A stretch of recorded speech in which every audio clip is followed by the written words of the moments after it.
How to log in into ESS Employee Portal account. The very first thing you want to do is to head over to any of the web browser. You can head over to Safari if you are on your iOS device. Let me move into Safari. Once you are in here, in the search bar, search for ESS Employee Login.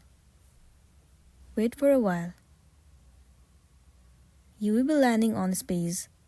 Tons of different sites will be visible to you, but head over to the very first one, Employee Login.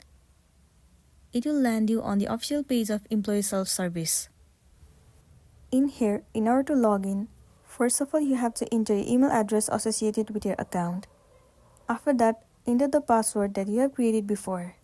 Once you have entered your login credentials, right below that, you have to enter the code that is shown above. Once you have correctly entered the code, tap on Login and you'll be logged into your specific account and you'll be good to go. So that's all for today, and this is simply how you can log in into your ESS Employment Portal account. Make sure to smash the like button and consider subscribing if you found this video helpful. We'll see you in the next one.